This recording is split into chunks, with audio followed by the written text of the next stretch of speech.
Happy Tuesday and welcome back to the Wolff Den presented by Win Again Academy. I'm Matt Wolff, founder and CEO of Ticket Time Machine. Today we have John OLeary in the Wolff Den. Welcome to the Den. How's everything going? Man, I'm liking the den a lot. I like what you've done with the place. So it is an honor to be part of the show. So thank you, Matt. Yeah, I'm really excited to talk to you. But for the people in the audience who don't know who you are, just give a real brief introduction and then we'll get into everything. Yeah. So for those watching right now, what they're looking at behind me, you see family. And so I'll begin there. I'm married, have four children. The oldest is 16, the youngest is 10. So they're kind of jammed in there. And on that wall, you see my parents and my wife's parents and our grandparents and my siblings. So I'm a big family guy. Professionally, I'm a speaker and a writer, podcast host, and have some other things that we work on logistically. And then, as a sojourner, one of the reasons you brought me on, Matt, is I've got, like everybody else, a wild story as part of my past. And it's the kind of story that for the majority of my life I ran from. And now after embracing it, it pivoted and changed the entire trajectory of my life. And so now I've embraced that difficult story. And I think that's part of why I'm in the Wolff Den today. Yeah, I mean, I saw you. I was at LexisNexis. You were brought on to be a opening speaker, keynote. And I mentioned motivational speaker, and this will make a little bit more sense. I guess the first question is, do you consider yourself more of a keynote speaker or a motivational speaker? I think keynote speaker, but your story is motivational. Right. There's a difference between motivational speaker and someone who speaks and they motivate you, correct? Yeah. So almost the answer to your either or is neither nor. So Okay. like I'm a trained hospital chaplain and I'm an introvert and I ran from my story for 28 years. And even after beginning to embrace it, it took a long time after that to be able to string together a couple sentences around it. So I'm really not a speaker as much as like an observer who notices what's going on in life, has been there, has been all the way down on the bottom rung, had other people put their arms around me, reminded me that the story is worthy, that my life indeed is worthy, and that the best is yet to come. And so, Matt, I'm able to reflect that sometimes one, like you and I are having a conversation right now. And other times, I remember the LexisNexis event, there were 1,000 folks or so in the room. Sometimes it's a bigger setting, but it's always told not from the perspective of a speaker, but a sojourner, and always told not from what it means for me. Like, look how great John is. Look what he's overcome and all he's achieved. It's always told, look what we have overcome, look what we have learned, and look what remains possible for us ahead. And so I've been called a motivational speaker and a keynoter and a leadership guru and all these other terms, but really, man, I'm learning along the way.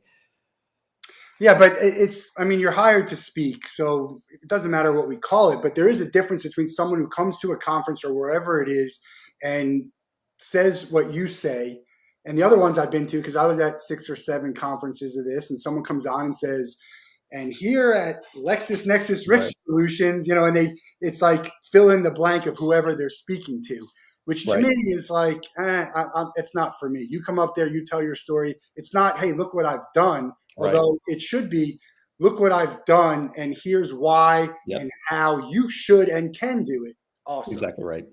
And that's a really important differentiator. What we've done in our business, in all aspects of our business, is to make sure that the attention is always, if you are a speaker, and the motivational term is probably appropriate, I try to stand up there with a big, huge mirror, humbly reminding individuals what they have overcome, what they have achieved, and how they can take the next right step forward toward their version of success. And the way I do that is to share my story. And it's a share, we'll get into it here in a moment, but to share the episode of being burned as a kid and all that we had to overcome and the amputations and the difficulties. But each of the stories shared are always shared through the perspective of someone who received. So I'm in my own story. You heard me, you read the book. I'm not the hero of it. I'm the recipient of heroism. I'm the one that benefited from someone else's selfless act or someone else's wisdom or someone else's courage. And then in sharing that, I think the reason why it's memorable afterwards is because you don't leave there thinking how great John OLeary, the keynote motivational speaker, is. You leave there thinking, wow, I can become one of those individuals myself. I can change the world one life at a time, starting with the reflection in the mirror. And some of it is accepting, not doing, right? And that's true too. Yeah. Absolutely. Yeah. So it's January 17th, very important date in your life. let's start there and get into the story. Awesome.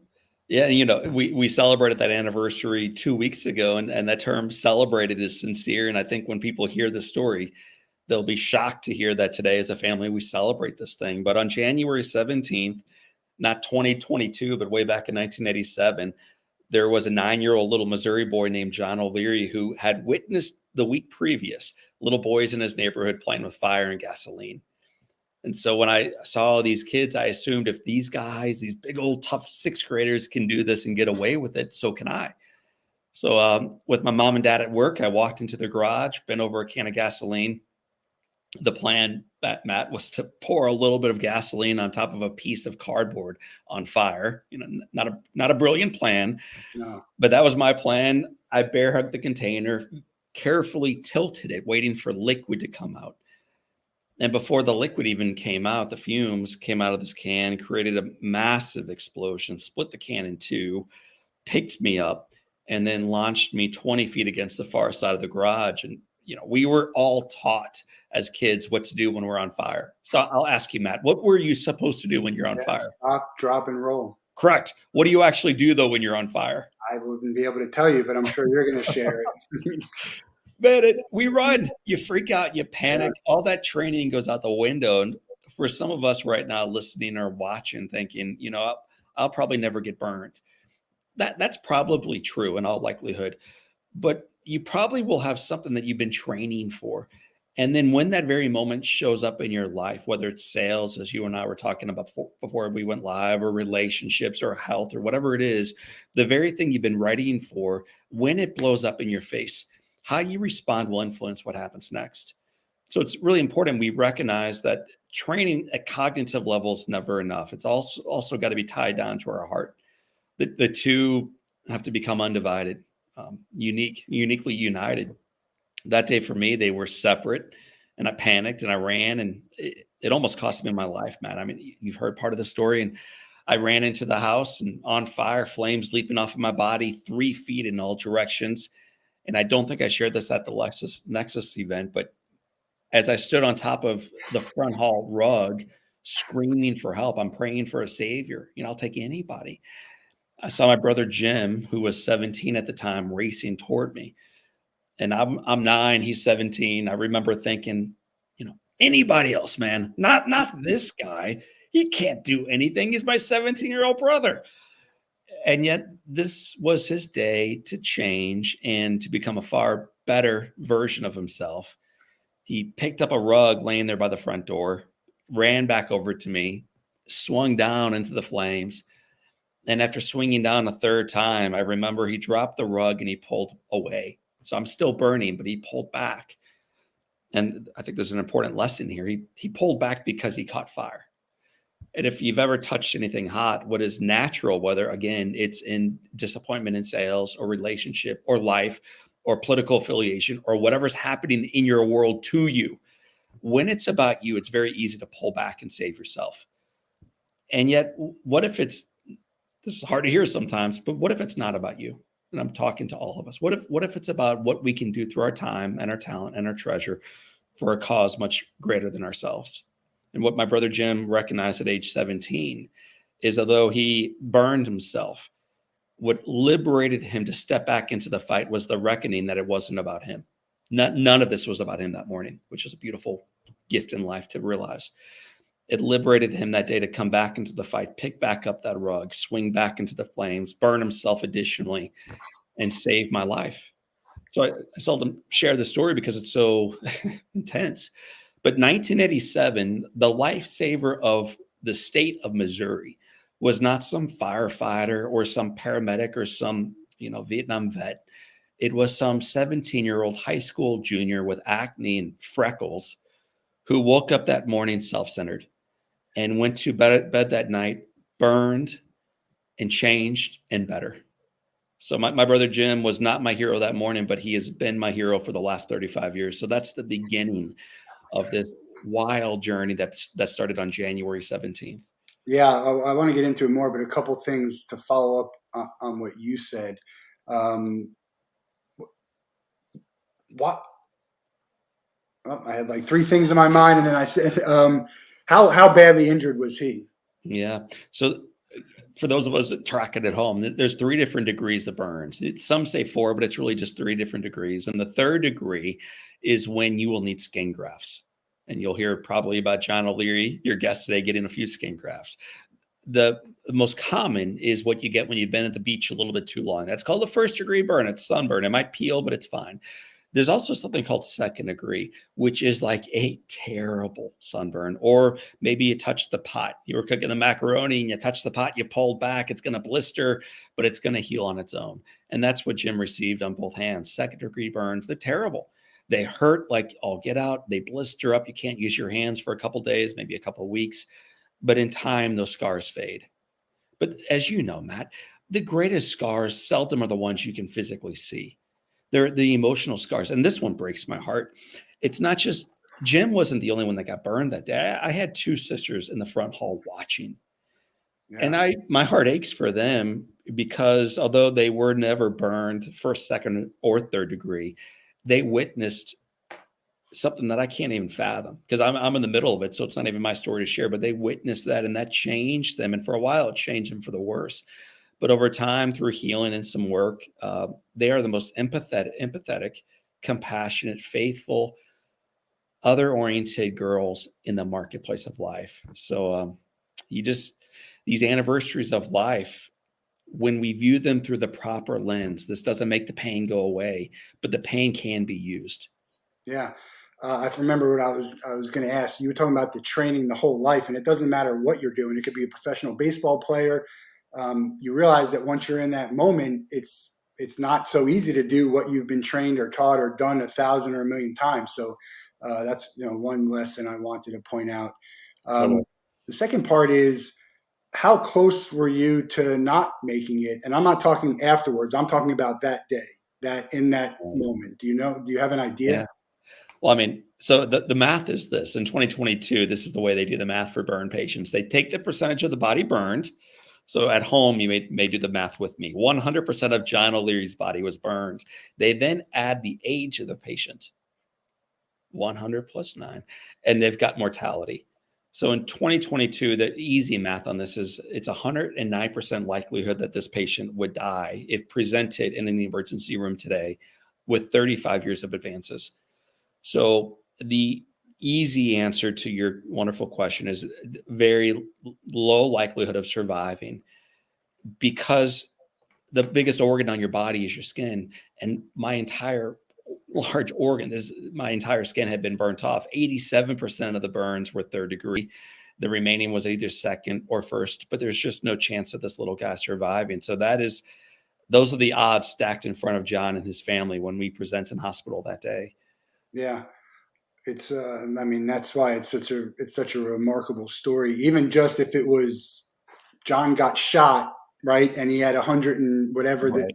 little chance, but everything else that you had to go through to get to where you're sitting here today is just it's I don't know. I'd say there's not a lot of people in the world that have experienced something like that, and it's more than you might think. But again, in the grand scheme of things, there's not a lot of people in that fraternity that you're at that really have no idea what that experience feels like. When you ask, like, what do you do when you're on fire? Right. It's just not a lot of people like that. And the good thing about it with your sisters and your brothers, they have something to look back on that is more of a happy memory than a sad. Because if it went sour, That's right too. that their ability to overcome that and move on from it. I mean, who knows? I have a twin brother and a sister, and I don't even know what would happen with something like that. So it's not just an impact of you.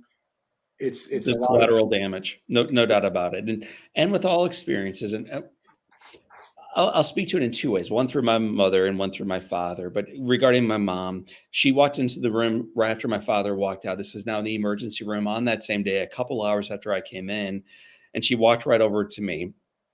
And she takes my right hand in hers. My hand, for the viewers today, they see my hand, it's fingerless. Okay. So I have no fingers on my hand today due to amputation. But back then, that first morning, it was just a mess. So I'm burned on my entire body. the hand is just impossible to even look at. But this brave, wonderful, loving woman comes in, takes my hand, pats my bald head. I'm 9 years old. I'm scared. And she says the words, "I love you, John. I just so love you." And I look at her and I say, "Matt," I say, "Mom, knock it off with the love. Am I going to die? Am I going to die?" And that's a pretty hard question to hear as a parent. Like, how do you respond to that? Well, and she looked back at me and bravely asked me a question. And one of the great ways to respond to questions in life, and this is what a whole lot of wonderful salespeople will do, but great leaders will do it as well. They respond with questions. It's a great way to deepen, in particular, deepen belief, but deepen. And my mom looks back at me and says, "John, do you want to die?" Like, she puts all the accountability in some regards back onto my shoulders, but she's given away that ability to decide for me. And I say, "Mom, no, I don't want to die. I want to live. Gosh, I want to live." And her response was, "Good. Then look at me, baby. You take the hand of God, you walk the journey with him, and you fight like you never fought before. Your father and I will be with you every step along the way. But you got to do your part, man. You got to fight." And so on that day, as this woman leaves my bedside and they roll me away for my very first surgery, I had no idea what, what amputations might look like. I had no idea what skin grafts or debridement might entail. I had no idea that we would spend a week and then 2 and then a month and then 5.5 months in burn care. All I knew on day one, the fight's on. The fight is on, man. And I think we pretend as if we know what the weather's going to do tomorrow, or what our economy might do tomorrow, or what our spouse might do tomorrow, or our child, or our parents, or whatever.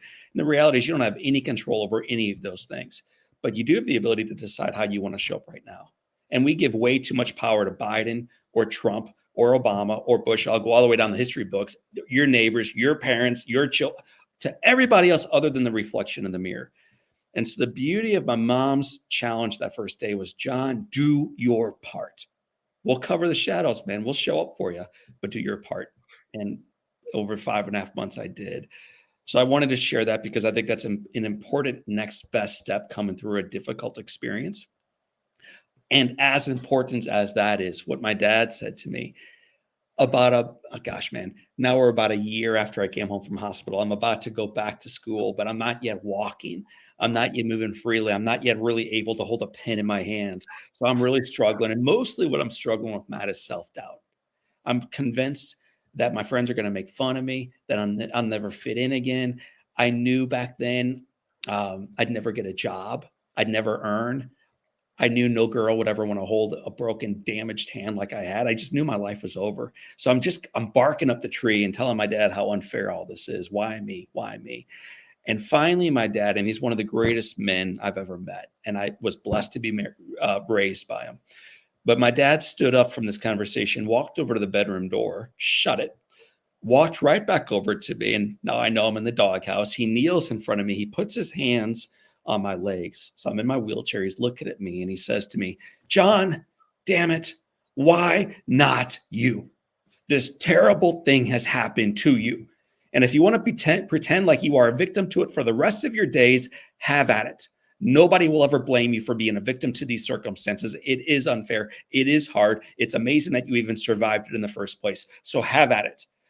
And then he paused and he says, or you can use this experience to become a far better version of yourself. You can use this experience to never make an excuse going forward. And then every single room that we roll you into, or one day, John, you will walk into it, I promise you. Every room you will walk into, people will look up to you in awe at what you have overcome, at the humility that you've done, at the faithfulness that you have harnessed, and what they can do in their lives. And then he said to me, "Victim or victor, your choice." And then my wonderful dad leaned forward. He kissed my forehead, stood up, and walked out. That was a conversation, man, that we had 34 years ago. And it is as clear, here you look at my face, like it's as clear to me today as when we had it back then, the day before I went back to school. And on that night, Matt, I chose, I'm not going to be a victim. I'm just not going to be a victim anymore to this thing. And I think it changed that first day of school. It changed what happened for the remainder of fifth grade and middle school and high school. This doesn't make the journey easy, but I think that decision on how you want to show up made the journey possible. We your parents still around? They are. And my dad has had Parkinson's disease for 3 decades. So he's struggling big time today, but he's not a victim to it. He is a fighter and he's awesome. And my mother is his caretaker and she's a remarkable person. Yeah, my dad had Parkinson's and ended up getting pancreatic cancer. And the Parkinson's, I think we kind of masked it, and that's a nasty disease. I mean, they're all nasty, but by the time you find out, it's 6 weeks and gone. So, but Parkinson's is tough. It's but then we'll talk about gratitude. And that we have a family friend who's got ALS, right? And as much as you have to deal with Parkinson's, think about. I mean, there's always someone, which I want to talk about in more detail, but there's always someone almost always someone who has it worse, isn't there? And that's not a reason Right. you know to not get down on yourself or upset or sad or whatever. But everyone we talk to, it doesn't even matter. There's always someone who has it worse, right? Well, I mean, so whether you look around the map of the US or the world, that's for sure true. And certainly when you look over the map of history, in fact, there's probably no one's ever had it better than you do right now, Matt and John, and any listener and viewer. As difficult as our life is, as imperfect and as unfair as our life is, the arc of society continues to get better collectively. That doesn't mean, well, everybody's got it perfect. And not at all. I'm not at all saying that. But the trend line, if you draw a line, I think FDR said this, if you draw a line between the peaks and the valleys over the course of centuries, you will find that the line is always trending up. And so it's important when we recognize the difficulties of the day, societally, politically, personally, professionally, whatever the thing is we're struggling with, to recognize not only that someone has it worse, that's true. Someone has always had it worse, that's also true. But also there are things in your world that you can let go of. And in choosing to focus our attention on those around us rather than our own difficulties, oftentimes the struggles in our own world begin to fade too, as we begin to turn our attention towards someone else and elevating their life. On New Year's Eve, my wife and I went to a ceremony. It's not necessarily religious, but I think there was a pastor, and I'm Jewish, so I don't know what I'm talking about in that realm, but where you write down some stuff and what you want to let go and you throw it in a fire, like a pit. Awesome. Have you ever done anything or Oh, heard of anything? course. What a great exercise. We should do it right now, man. Yeah.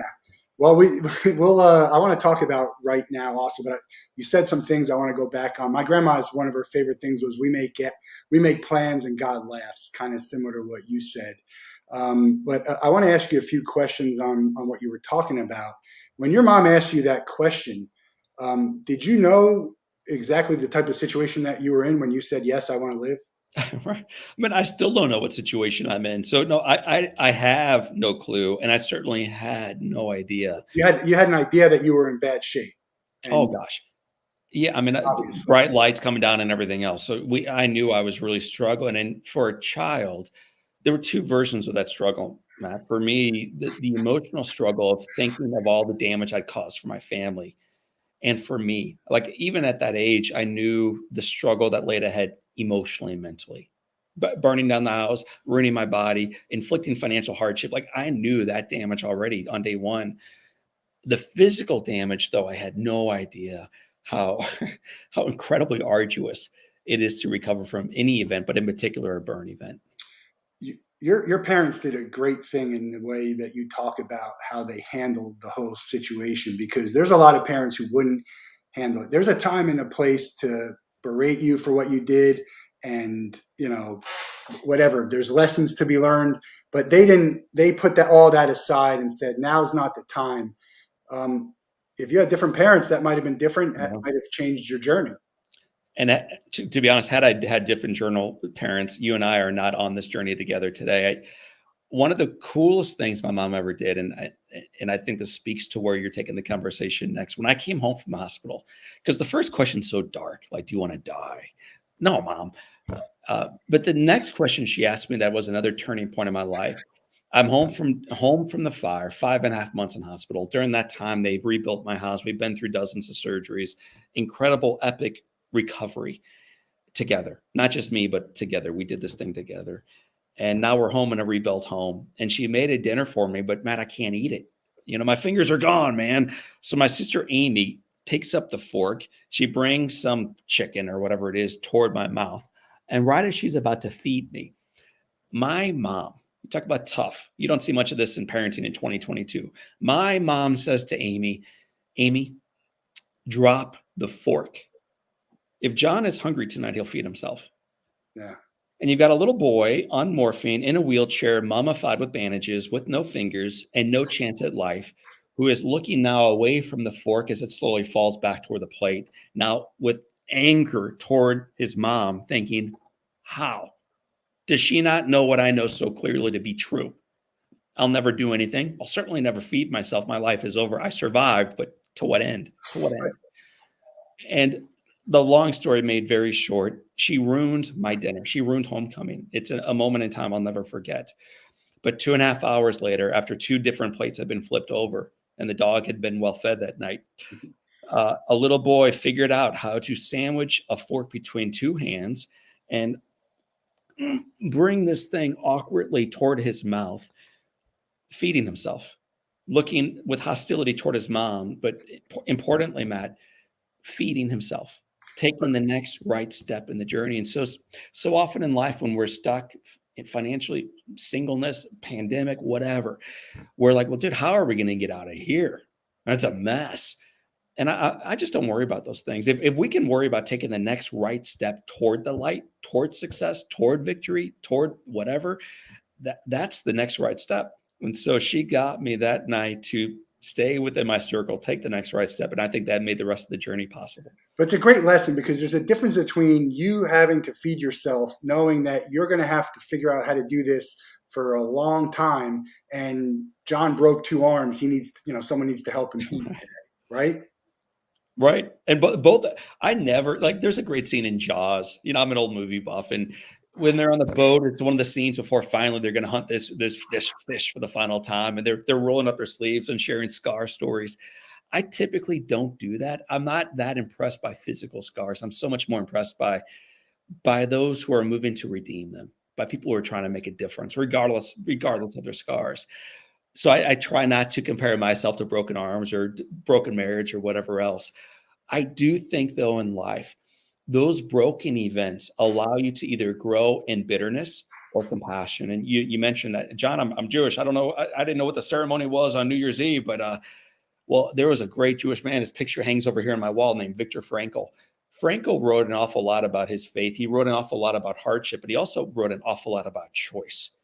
And this is a man who lost everything, everything, everything, except for the last great freedom, the ability to choose one's path going forward. And that path was his to choose after the Holocaust. It remains something he taught for the rest of his life, but it remains in front of all of us, regardless whether you're dealing with two broken bones, a broken heart, or you got burned on your entire body today. It is your choice. It is your choice.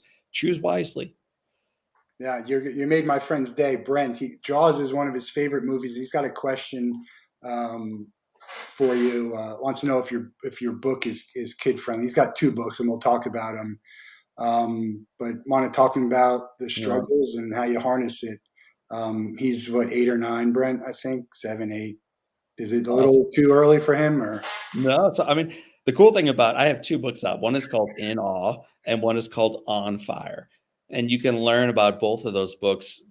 Probably the easiest site is called readinawe.com.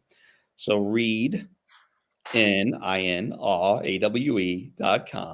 So that's a cool place to learn about the books In Awe and On Fire. And what I would say to you is, although they're written for adults, they're written from the perspective of a child. I wrote On Fire in particular from the perspective of a 9-year-old boy having no clue what was happening to him. And then after the first couple pages of each chapter, then it's explained to him exactly what is being done. So it's this wild leader's journey, almost like in high school, I read a book called The Hobbit.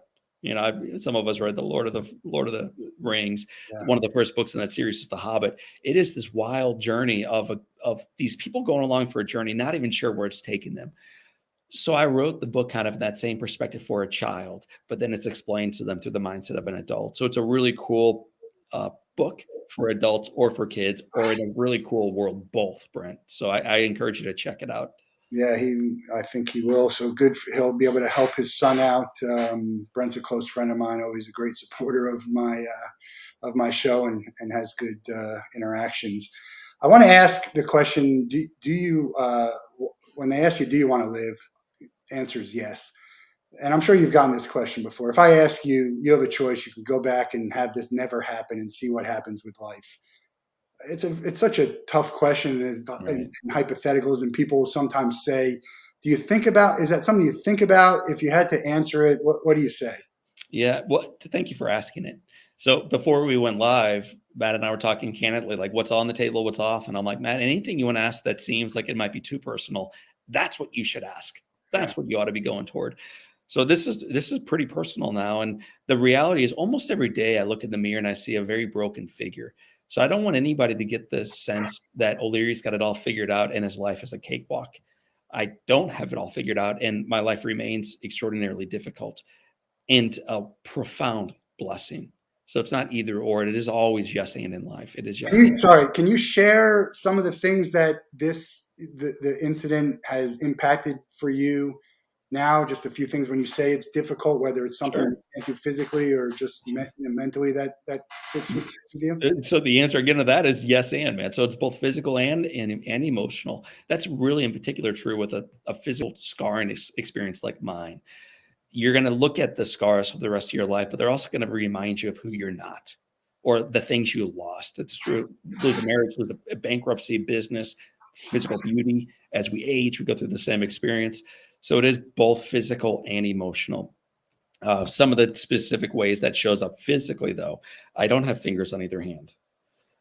As a little boy, I kept waiting for them to grow back, like fingernails grow back and hair grows back. Mom, why won't the fingers grow back? And I couldn't understand that. It took a long time to accept that fact. Scars ravaged my body from my neck to my toes. So although you see, for those of us watching, my face not really burned at all, from my neck down, it's all damaged. It's all broken. It's all third-degree burns, which means scar tissue. So that means physical perfection has been washed away.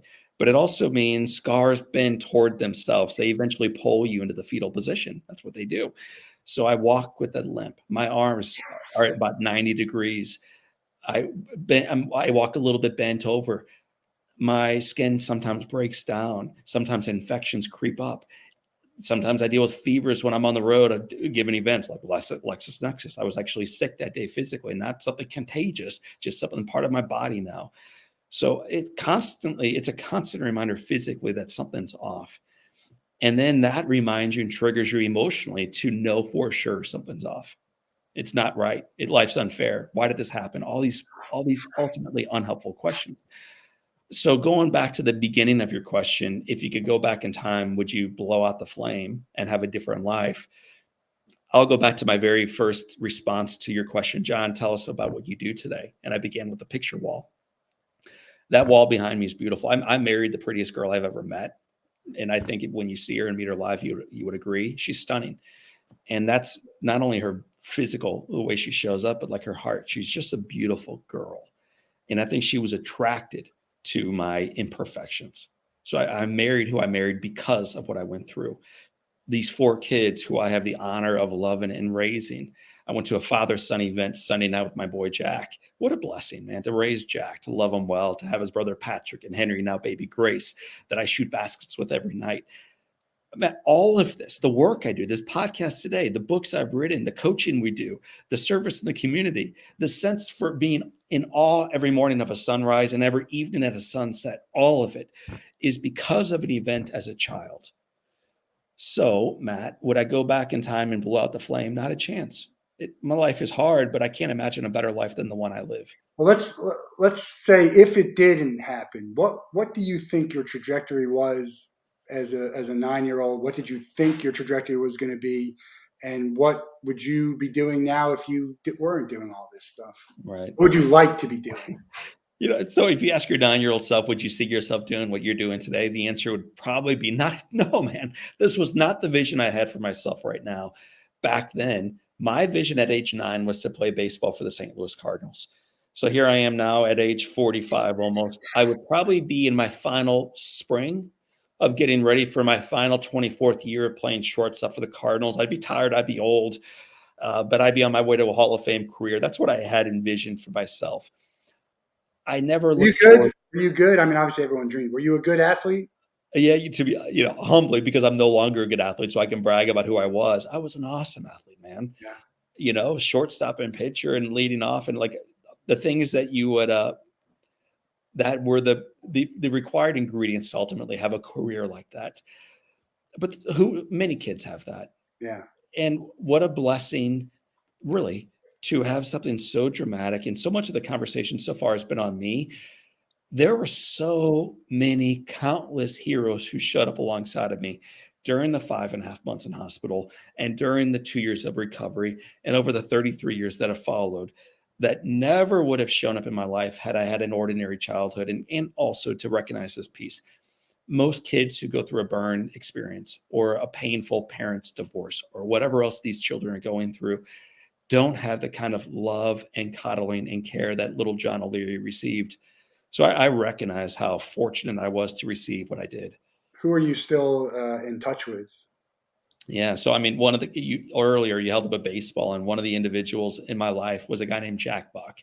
Jack Buck was a Hall of Fame baseball announcer for the St. Louis Cardinals. He was a Hall of Fame announcer for the NFL and the NHL and boxing. He was everywhere, man. So he's a Hall of Fame radio guy and television guy, big time announcer. My hero. I encouraged everyone to Google Jack and the Kid and watch it. It's about 12, 13 minutes. And it's a short glimpse into your story. Right. I think it says a lot too. Well, it does say a lot about him. It just says a lot about a great servant who never wanted anything out of a relationship and was not transactional in them.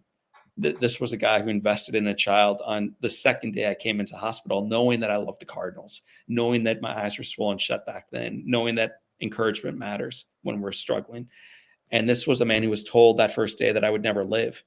And in spite of that, came back for the following day and the following day and for 5 months and then onward into a relationship afterwards. So when you said, John, who are you in contact with? Well, I'm in contact now with Jack because he passed away in 2002, but with his son, Joe, with his widow, Carol, with his community here in St. Louis.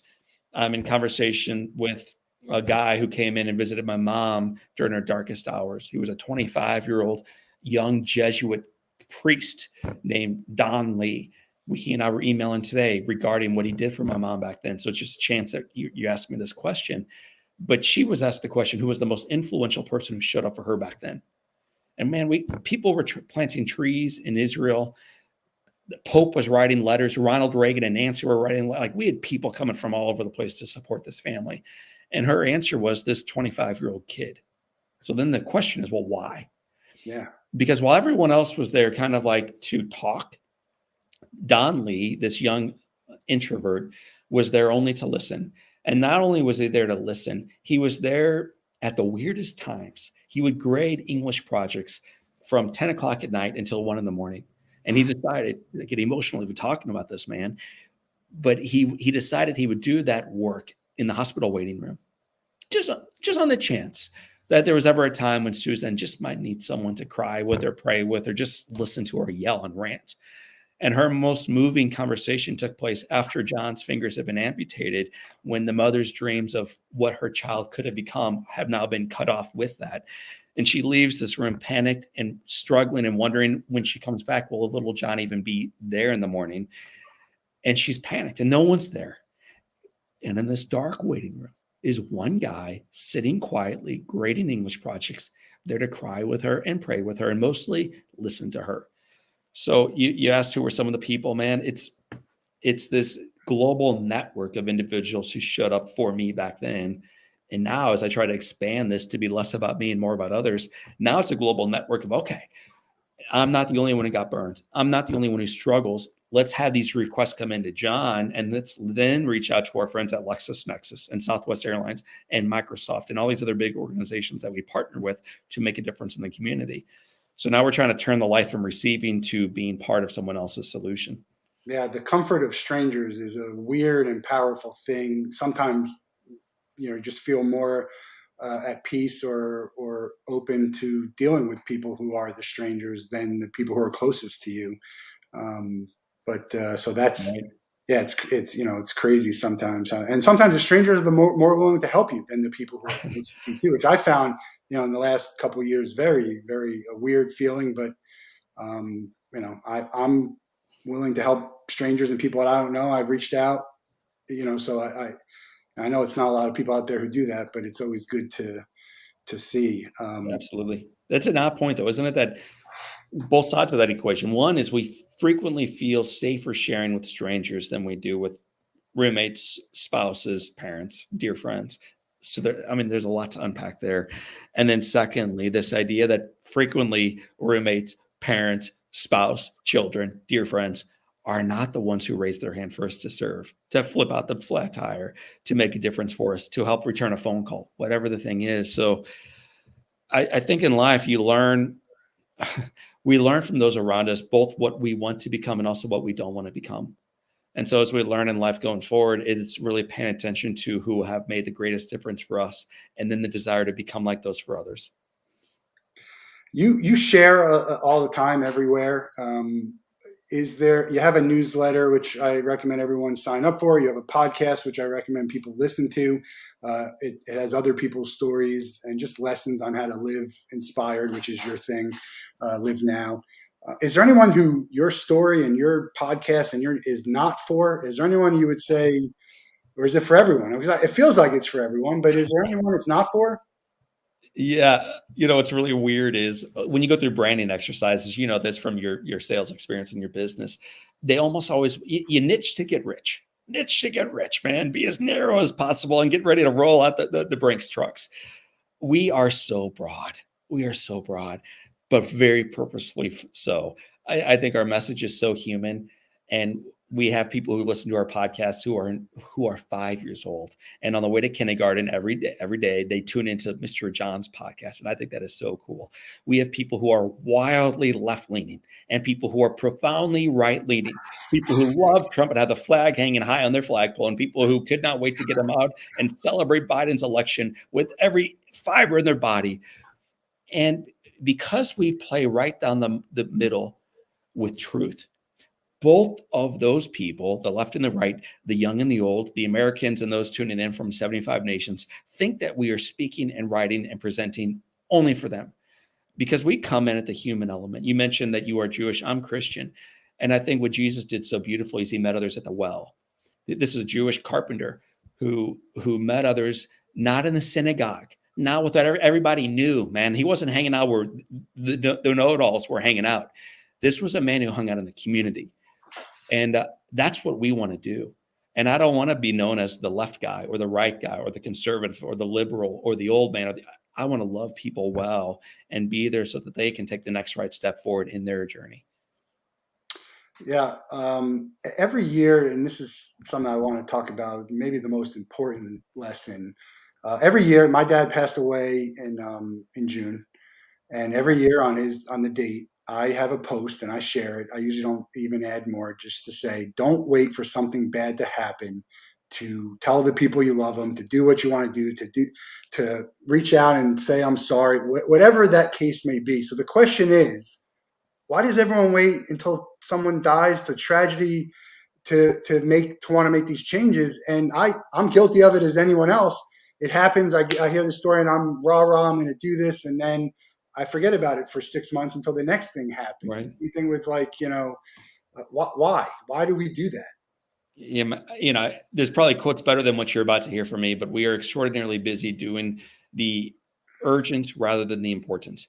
That's true in our businesses. It's true in our marriages. It's true as we race kids through the carpool line and drop them off at the practice and get dinner on. And it's just this race. It is this race through life.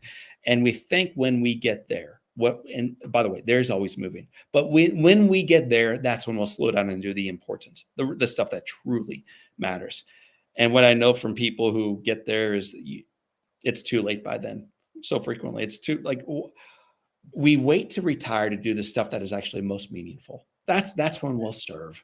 And that's when I'll write those love letters. And that's when I'll tell my old third grade teacher the difference she made in my life. And that's when I'll sit down and really be there for my wife. That's when I'll really be the champion for her that I should have been. But, life's busy now. I'm doing me. So what I would, and maybe the way I'll structure this is years ago, and I mentioned this, and you mentioned, John, are you a motivational speaker? Well, I used to be a hospital chaplain. And one of the most moving experiences I've ever had was walking into a business owner's room. This man was passing away, no doubt about it. And his whole room was dark and bare and empty. And he mentioned to me about an hour visit. I was a stranger, by the way. So you mentioned the ability that we have to share truth with strangers. So I'm a stranger. I never met the guy before. He mentioned to me, John, if you'd met me years ago, you would have met a man who found himself on top of the world. I had it all. I had the business, I had the finances, I had the marriage, had 3 girls who loved me. I had it all. And then he mentioned that in the pursuit of more, he ended up losing it all. Talked about stress and anxiety, turned to addictions, first drinking, then drugs, lost the business, the finances, the marriage, and then the relationship with the girls, then his health.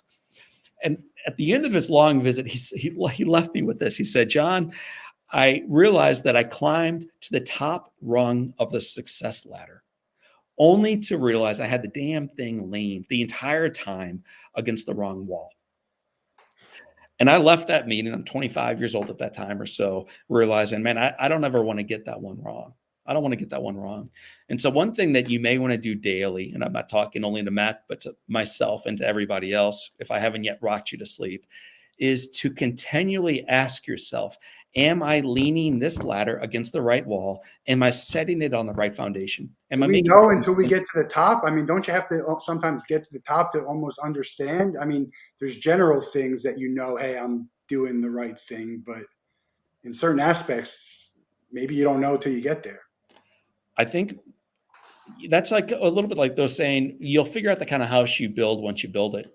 What I'm encouraging you to do is spend the time on the blueprints. Yeah. Spend the time underground where the foundation's built there. Like when your neighbor builds a new home or a new addition, nothing happens for months. You see what are those guys? They don't even work over there. And then you go away for a week vacation, come back and the house is done. It's like, whoa, because most of the work takes place below soil. It's a lot of work that takes place down there. And in life, as we sprint and celebrate our life through social media and the platforms and race, we seldom take time really on the foundational pieces of life. So, dude, I am a climber. I race fast through life, but I'm laser focused on ultimately the kind of life I want to have, the kind of obituary I want to leave behind, the kind of legacy statement I want to be part of. And it's not someone else's version of my life. It's not my parents' version of what they wanted for me. It's not my neighbors of how's OLeary doing. None of that matters to me. It is truthfully living a life that is of service to others, of significance, and it's done daily. I think I asked this question a lot. Mr. Rogers. Have you seen the documentaries about Mr. Rogers? So Fred's like another picture that hangs on my wall is his. So yes, I love Fred. Yeah, I watched both of them and I was just blown away. It's like he's a saint. There's not a lot of saints of people who just almost you can if there was a story about Mr. Rogers that he did XYZ, you'd be like, nah. I'm not saying you're Mr. Rogers, but you obviously have a life of purpose and serving and all this great help. I have 2 questions here is, who would surprise you in this world if there was a story about him in the vein of Mr. Rogers? And what is it about you that maybe give us a fault, like something that you did or you do that is people would be surprised, like, I don't know, maybe you cursed at whatever the game, who knows, whatever it is. Is there something that that you do that is like, I got to improve? Oh my gosh, man. I know a lot. Bring my wife into the room and then an hour later we'll bring in the first kid and then the second, then I'll bring in my parents who I don't visit enough. And then we'll bring in my coworkers who I don't get clear enough with. Like I don't ever put myself up on the Mount Rushmore of Fred Rogers or saints or others, but I'm telling you, my ladder's leaning toward them. Yeah. And so in brokenness, I step forward daily, getting better. And that's why, I keep saying Viktor Frankl's up there. Mother Teresa's up there. A guy named Oscar Romero's up there. Lincoln's up there. MLK is up there. A guy named the Prodigal Father is up there. These are people I strive to be. The wall behind me is the reason why I strive. That's my family. I want the world to be better for them and for the generations that follow behind them. And then the wall behind us as we record this podcast are individuals I've recorded on my podcast. So from presidents to best-selling authors to people who go to Africa twice a year with friends to drill wells.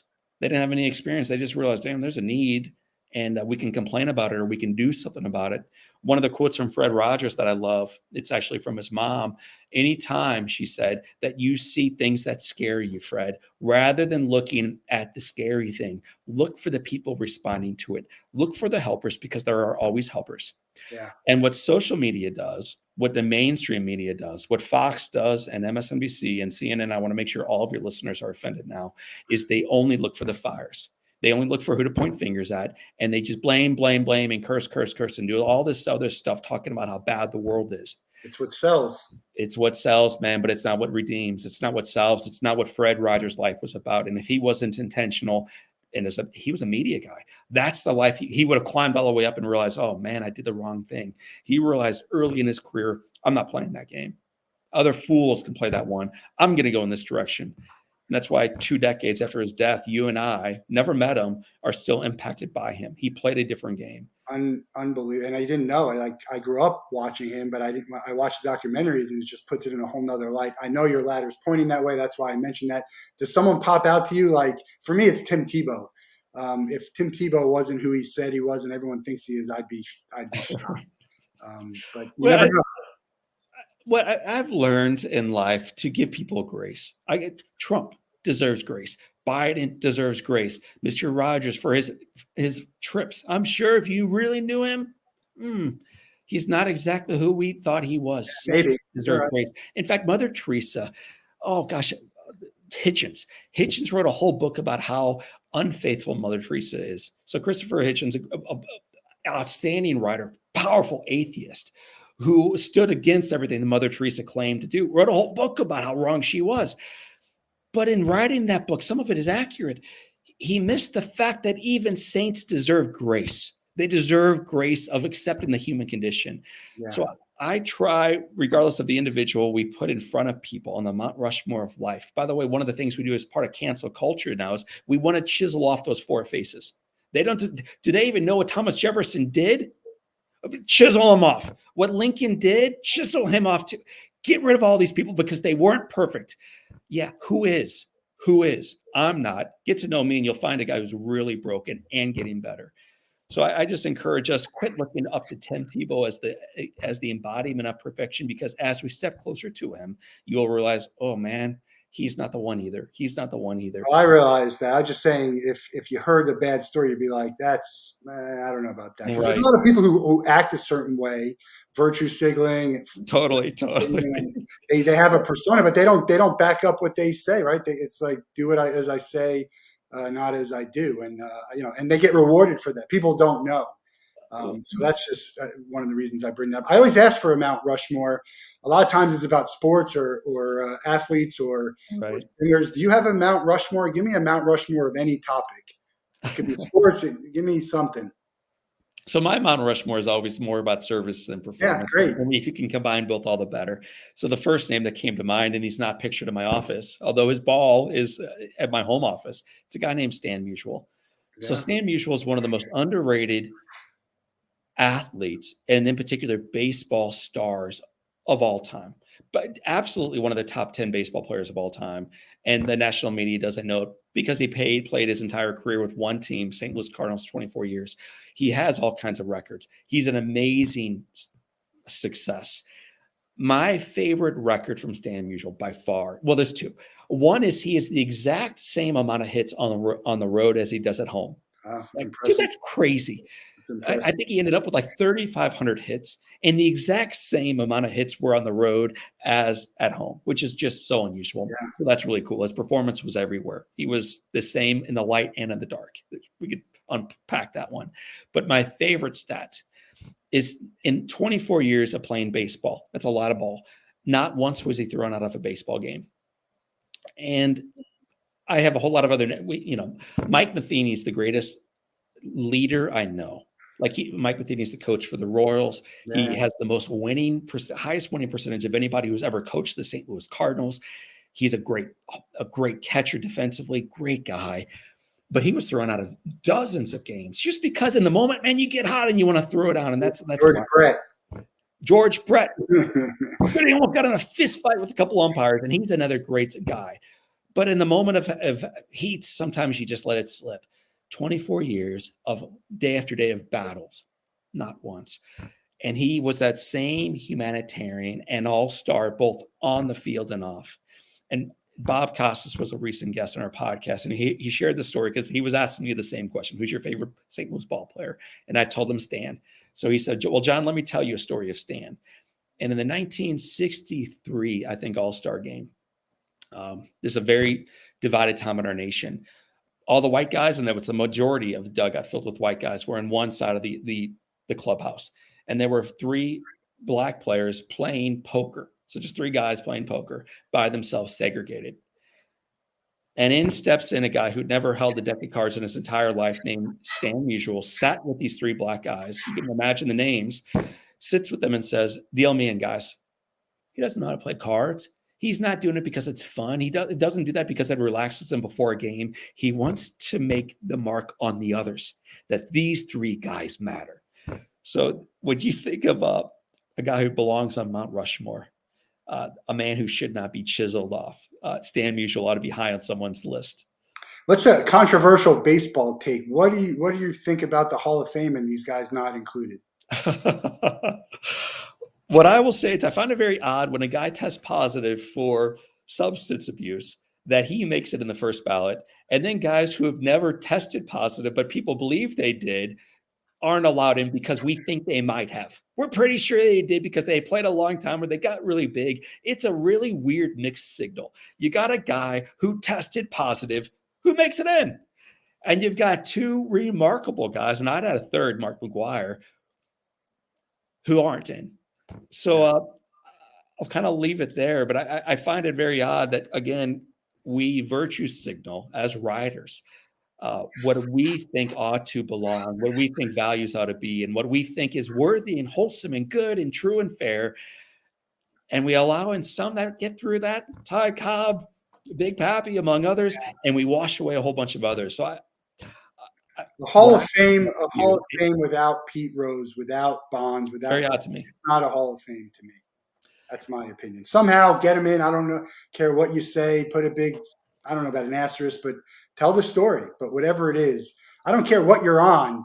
It's not easy to hit a fastball, and do it. And they did cheat. And some of the pitchers had Vaseline under their cap for the 23 years that they pitched. And they all, in their own ways, they all cheated. Now, not everybody used steroids, certainly. But in the period of time where many did, and many of them are relievers who would shock you with their frail frames. Yeah. For us to guess who did and who did not, and then keep people in or out because of that, it's a very odd.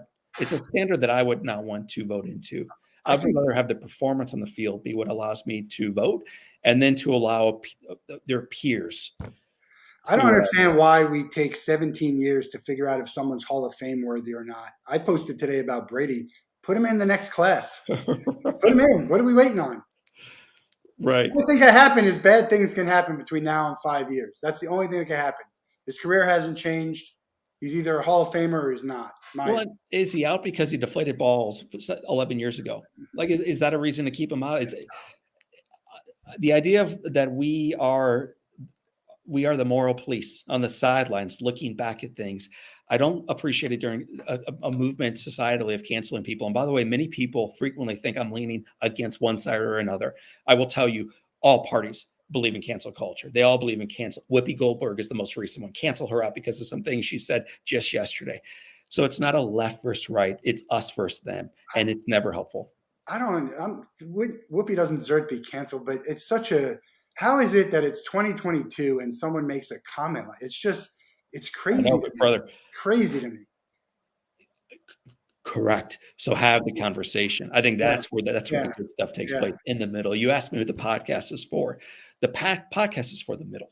I want to draw people into that conversation, into the dialogue. And I politically, it's so hard right now because the middle's in many regards so unpopular. It means you don't believe in anything, do you, John? That's not at all true. So I one time read a book, and I won't even tell you it because I was hoping, yes, here's an author I can believe in. So I bought this book titled exactly what I want our community to be. And it ended up being a guy who is strongly one way or another. Okay. But he titled the thing all around the middle. So no, man, I want to be a space for us on the left and right, for Whoopi and those who disagree, for BLM and for those who adamantly disagree with that, to have a conversation on how we collectively can take the next right step forward. We have to be moving forward. We have to have the tough conversations because people don't want to do. They don't want to take a stand for whatever reason. They don't want to alienate. You think this, I think this. Let's talk here. But for me, you think this, I agree with you, but I'm here. we have to have that conversation from the middle too. I That's think true. it's not done enough. A couple more questions. We're going Well, to let. and real quick on that, like Joe Rogan, took a lot of heat over the last few days, and one of the things he committed to is, that might be right. Maybe what I'll do is when I bring on scientists who agree with me, right? So that's his perspective, who agree with me on this. I'll also give a little bit of mic time to someone who disagrees with us. And whether you love Joe or you despise him, what a cool idea. Bring in people who agree with you and bring in people who disagree with you and have a conversation, man. Have an appropriate conversation.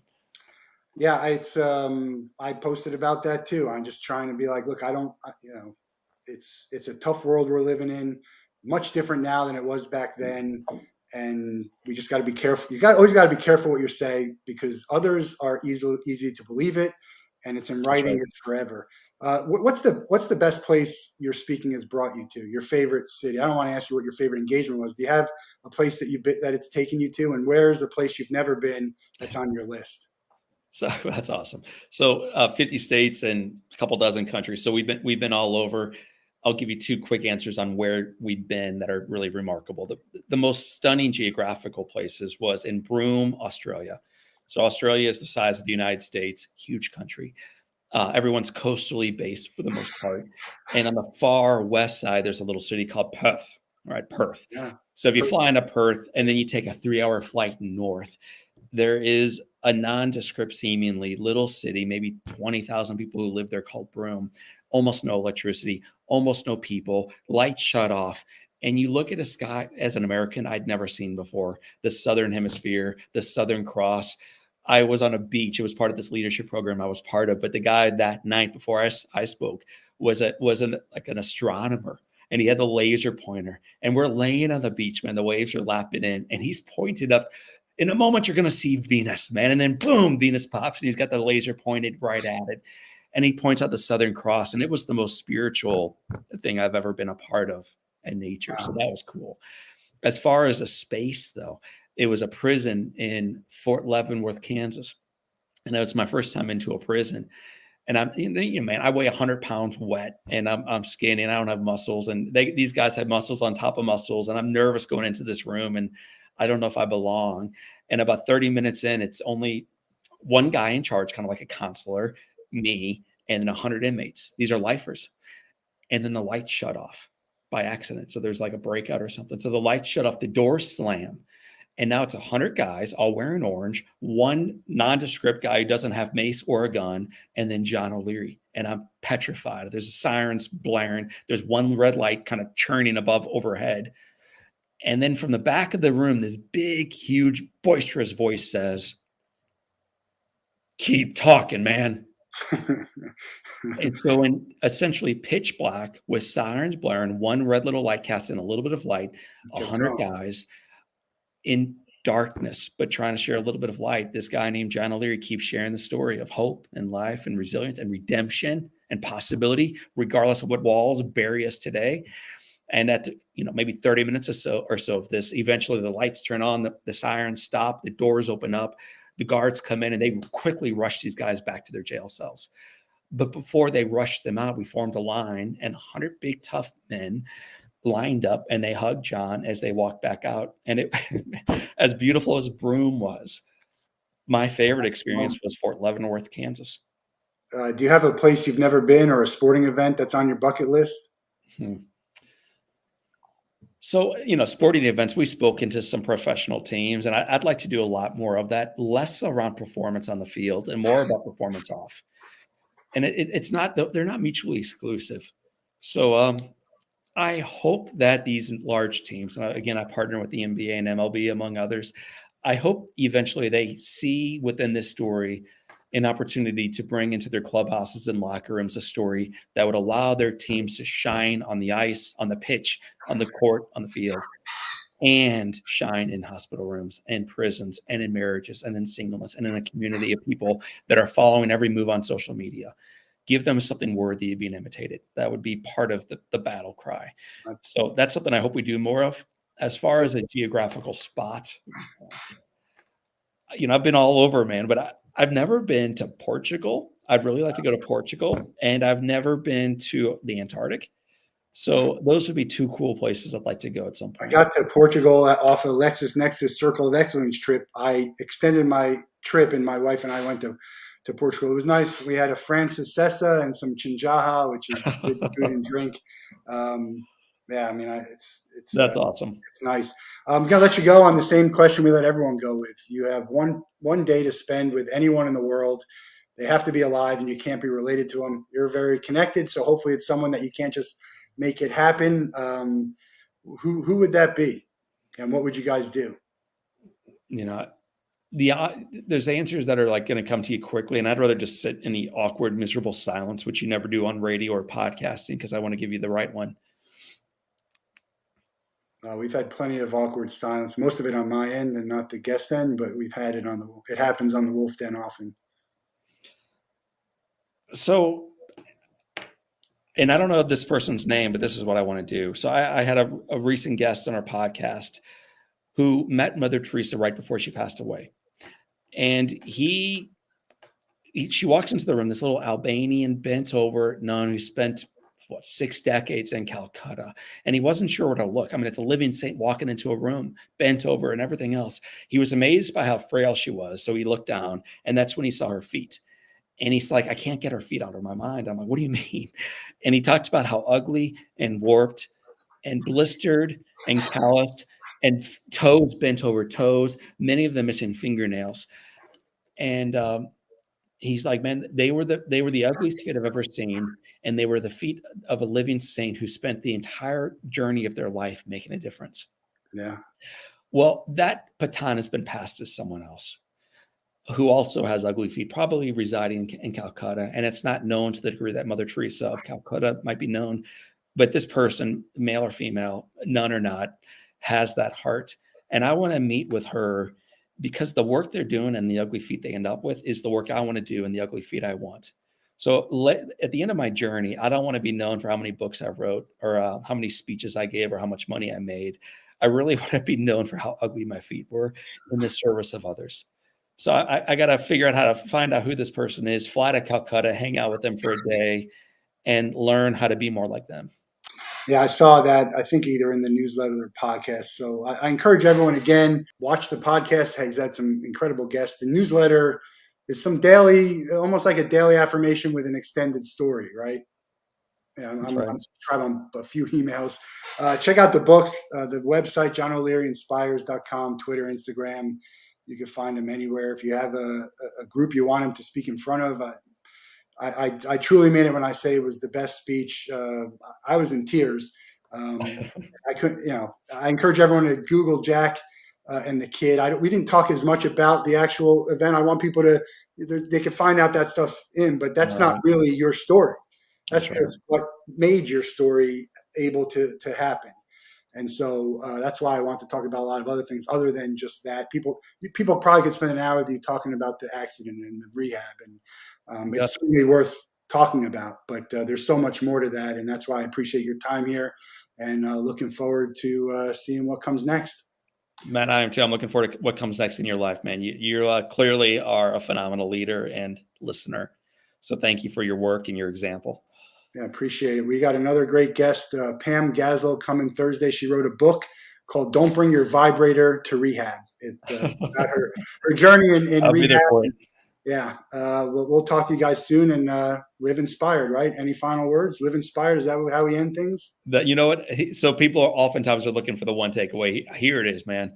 Jack Buck's life was great because he looked out to how to make others even better. And the question he asked Natalie was, "What more can I do?" So I just encourage, if you're like, man, what's one takeaway from this message today with Matt and John? Tonight, before you go to bed, ask the question, what more can I do? And tomorrow, whatever you see staring back at you on that journal, do it. And watch how that changes your life and the lives of those you serve. Perfect. Have a great night. We'll see you on Thursday.